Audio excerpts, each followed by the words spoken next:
menacé ay nit bokk ci Pastef ay liveur menacé ma fi ma jël menace yooyu audio vidéo yooyu yóbbul ko la police française ak ñu traduire ko bàyyi leen seen yi assumez vos responsabilités yéen xanaa kii ngeen Binta ngeen mujjee menacé man ñoom Françoise Gabrielle Kane ñépp menacé ngeen leen vous avez menacé tout le monde menacé de mort ay menace de mort dem ngeen ba ci même président de la République ñépp ngeen di menacé de mort donc voilà encore un audio qui confirme également que yéen da ngeen di pati instant bi vous n'êtes pas c'est-à-dire vous êtes sous pression yéen waa Pastef bëgg ngeen coûte que coûte procès bi ñu teg ko ci suuf lii moo tax nag Adji Sarr ñu di ko garder lii moo tax waa BIP di garder Adji Sarr kon su ma demee te loolu mooy tax may dugg ci presse bi ma jeexalee foofu jël suñu invité su ma demee bay gis ci télévision yi ak sama yenn mbokk journalistes yi bugguma sax di insister là-dessus parce que je préfère en discuter vraiment avec eux mais il le faut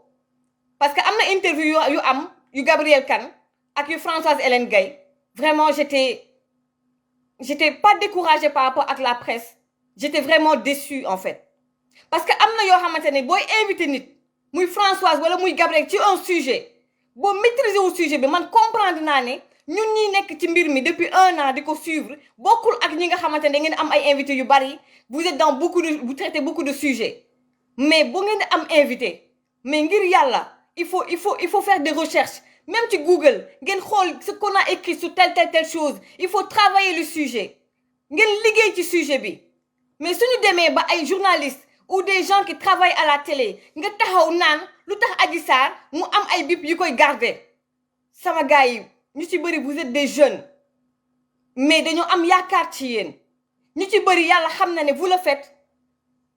pas méchamment en fait yéen xamu leen sax en fait vous le faites de manière innocente mais loolu war ngeen ko xam en tant que journaliste war ngeen xam ne képp koo xam ne ta vie elle est menacée c'est-à-dire que yow tu es Adji Sarr c'est une citoyenne sénégalaise muy man muy yéen ñi nekk ci plateau télé yi ndax àdduna dafa gudd tànk vous traitez beaucoup de sujets tey si votre vie est en danger mais c'est un devoir pour que yéen sa droit la nga mun a am ku la mun a garder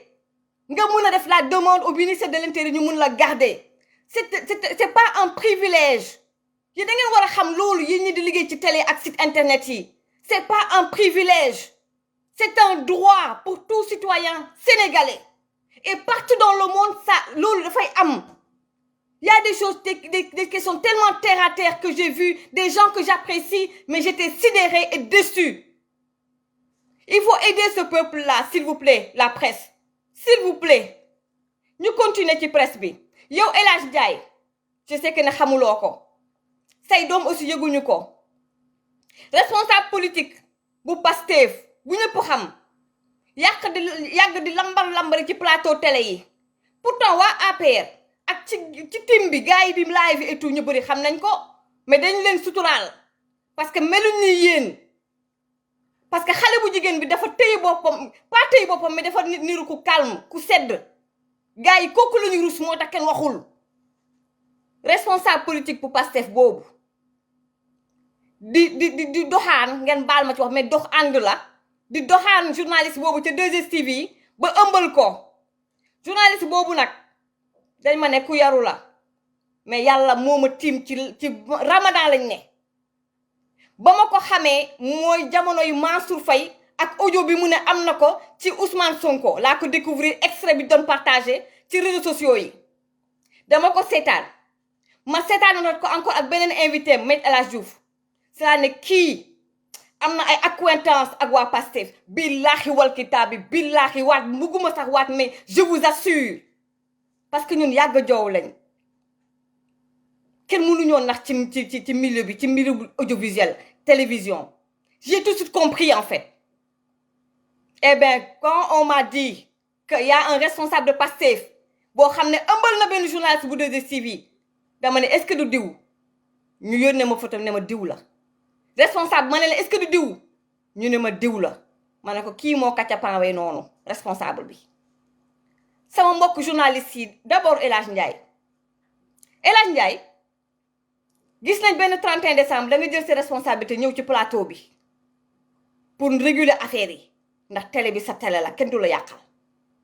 wax naa ko sànq même man jamonoy show to show comme dama rakkaju danga ma doon surveiller comme du lait sur du feu yow mii di El Hadj Ndiaye lii nag yëguloo ko gis nga waa kër Ousmane Sonko yii am na télé yoo xamante ne nii seeni responsable yàgg naa ko wax dama koy waxaat nii lañ def ak Ousmane Sonko mun naa ne c'est comme si dañu bokk ci bureau politique bu Pastef les sénégalais le savent ñun ñii xam nañ ko dañ leen a bàyyi ci biir sénégalais dem nañ ba découvrir ne télé bii kat tegatul neutralité seeni chroniqueur seeni journaliste su ma bëggoon jot lu arrangé Ousmane Sonko la ñuy def nit ñi xam ko ay waaye El Hadj Ndiaye bu fexe ba sa télévision bi mel noonu El Hadj Ndiaye boo gëmmee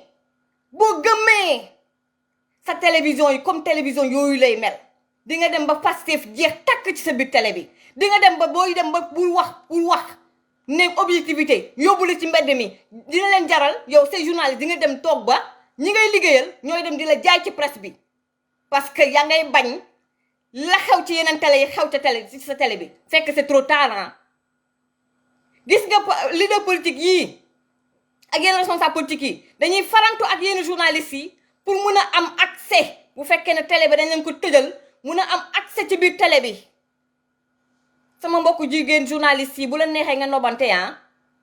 farantoo leen ku la neex ñu ñëpp dal nañu amul benn problème mais soyez intelligente bu ngeen di génn ak kacapan yii nekk Pastef seen leader yooyu seen responsable yooyu xam nga nu ngeen di def bu ngeen di faranto te ñoom bëgg nañ leen bu ñu leen wax mbirum politique bu ngeen nekkee ensemble bu leen tudd mbirum politique bu ñu la wax ay mbirum invitation su ko defee nga xam ne kii ka daf la bëgg ndax yow waaye bëggu la ndax da ngay liggéey télévision 2STV bi bu leen nangu ko leen utiliser El Hadj Ndiaye jógal sa bopp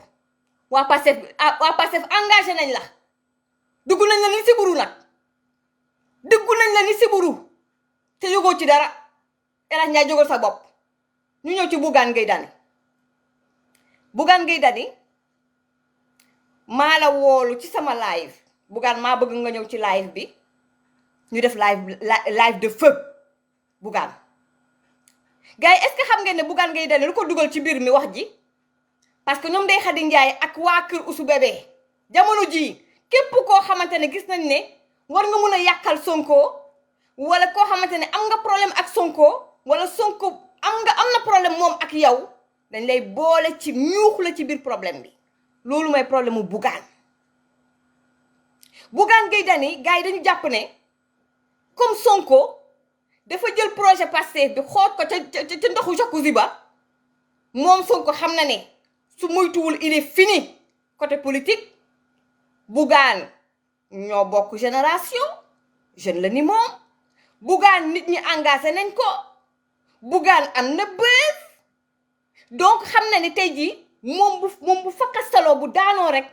la place est libre pour Bougane Gueye Dany coow li lépp loolu dongo la ñoom pour ñoom Bougane c'est une menace pour ñoom Ousmane Sonko ak ña mu àndal pour ñoom Bougane Gueye Dany menace la pour moom ak fu mbir mi toll ak situation moo tax ngeen gis ñu jëpp par force di coller Bougane Gueye Dany ak président Macky Sall c'est une taupe Macky Sall la fi nekkal et dugg fi génn fii ñu ne déetawaay ñu ñuux ko nag ci problème mu Adji Sarr bi est-ce que yëg ngeen benn mbir balaa ñu jël suñu invité xam ngeen benn mbir Ousmane Sonko ci boppam ak ña mu àndal du waa impôt fisc bi ñoo débarqué woon fële ca Sen TV gars yi naan état bi Bougane Gueye Dany dañ koy xeex déedéet bu ñu gëstoo ba gëstu waa kër Ousou Bébé la déggoo leen ma de waa impôt yooyu ñi leen activé waa kër Ousou Bébé la ju bu leen fàtte Ousou Bébé fan la doon liggéey waa Pastef fan la ñuy liggéey ñu ci bari ña ngay nekk impôt et domaine waa kër Ousou Bébé ñoo nekkoon derrière li nga xam ne moom moo xewoon fële ci des médias ñu sonal witti Bougane Gueye Dany pour ñu enquête ko pour mbirum fisc bi ak yeneen dina ñëw foog ma yemale ko fii pour ñu mën a jël suñu invité balaa ñuy pare incha allah dinañu jëlaat également audio bi nga xamante ne les menaces man su ma sañoon nag Binta tantu Adji Sarr day yóbbu audio bi ñu dem lijjanti mbir mi porter plainte ñu pare bu ma paree nag ak sama invité bu ci xajee ma may leen tuuti Ndeye Khady Ndiaye tuuti jaar-jaaru Ndeye Khady Ndiaye may leen ma tuuti ñu jël suñu invité.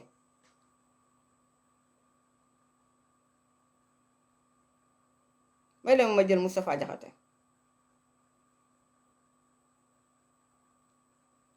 balaa may dee mu naan Samba Abidjan moom laa gis Samba Abidjan depuis 1 an ngeen koy toroxal depuis 1 an ngeen koy toroxal kii est la Gabrielle Kane et la Françoise Hélène Gaye ci wetam xale bi te nit kuy souffrir pendant 1 an xale bi am na lu mu jàng ci àdduna expérience su àdduna boo xamante ne ni kii fu mu munti dem ci àdduna moom Adji Sarr lu mu munti dund ci épreuve daf koy dékku yéen xanaa xamu leen ne coonoy àdduna xanaa xamu leen ay épreuve ay métit day forger nit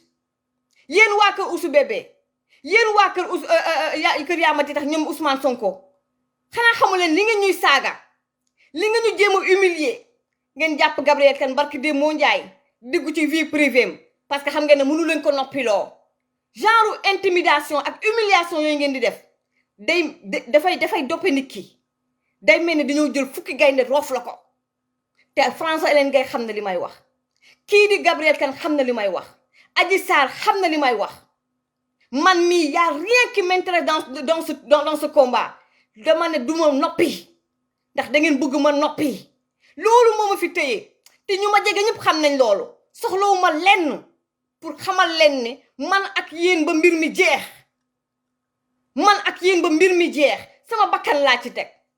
vous avez essayé de me détruire balaa may dee nga naan ngeen defal ay kajot ak capitaine Touré te vous avez essayé de ngeen bëgg a yàq sama liggéey fii ngeen lëkkaloo ak ay nasaraan pour que je perde mon travail yéen waa Pastef vous l'avez fait mbir mi du ay affaire de live sama gars yi pourquoi je suis comme ça parce que moom Ousmane Sonko xam na li ma def te duma ko mos a baal duma ko mos a baal tu as essayé de me détruire comme tu as détruit d'autres Sénégalais ndax politique ndax pour tes intérêts personnels nga bëgg man sama liggéey tey ngeen bëgg capitaine na ngeen ko defar cagnotte ndax dañoo bëgg yàq liggéeyam pourtant vous me l'avez fait vous avez essayé vous avez échoué ma nekk fii bitim réew pour ñàkk jariñu vous avez essayé de ngeen bëgg yàq sama liggéey lëkkaloo ak ay nasaraan yàlla moo ma jàppale ba loolu antuwul ak yeneen i nit gëmu leen dara Ousmane Sonko lii nga def du ma la ko mos a baal on continue yéen da ngeen xamul kan mooy Ousmane Sonko xamu leen ñii mu àndal c'est des caïmans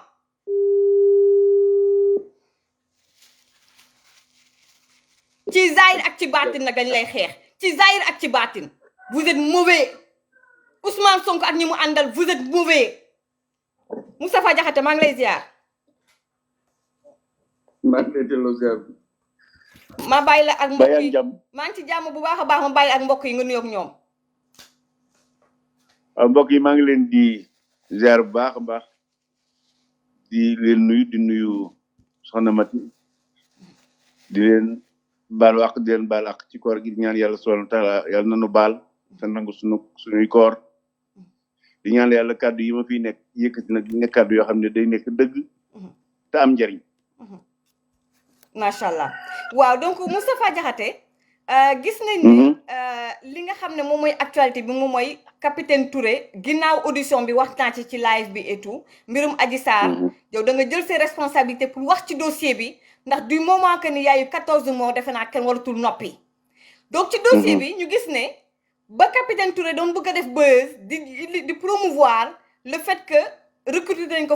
nañ ko fële ca IAM bokk nga ci njëkk a jóg ñu bind ñu teg ci quelques jours waaye ñu viré ko on l'a viré lépp nag dégg nañ ko nag gars yi nee nañu Moustapha Diakhaté dafa soxor Moustapha Diakhaté lii Moustapha Diakhaté lële donc léegi viré nañ ko est-ce que moom diplôme ya mu yor nee nañ ma am na master xaw ma kii doctorant la donc est-ce que moom am na pour dem di jàngale foofee ak le fait que mu war a jàngale foofee jël di photo yi di ko partager est-ce que amoon na assentiment wala accordu école ba am na ñu dem ba ni également parce que école ba ci boppam dañu amee problème mu fisc donc moo tax ñu dellu ginnaaw est-ce qu'il y a eu des pressions laka nga jàngate mbir mi. waaw jërëjëf damay fàttali waa Sénégal yëpp rek ñi may déglu ne man ab julit laa Mhm. ab julit nag bu gisee lu bon da caawa la ko ci yàlla sant mooy mu wax ci pour mu deñ Mhm. wala mu def ci pour mu deñ su waxee def te dañu mu door a muñ benn Mhm. bi ci des mooy yonent bi sallallahu alayhi wasallam dafa wax ne maanaam ku xam lu bon nga noppi ci Mhm. yaag saytaani sub mu ma yéen a yem Mhm. or le Touré Omar Touré Mhm. ñiy wax yëpp gendarmerie moo leen ko jëkk xam Mhm. gendarmerie moo leen ko gën a xam Mhm. li ko gendarmerie defal duñ ko defal parce que bu ko kenn fàtte moom dafa def concours dañ ko recruter dafa def concours gendarmerie Mhm. yóbbu ko école formé ko def ko capitaine Mhm. biñ ko defee capitaine ñu toftal ko ci ki nga xam ne mooy yilif section de recherche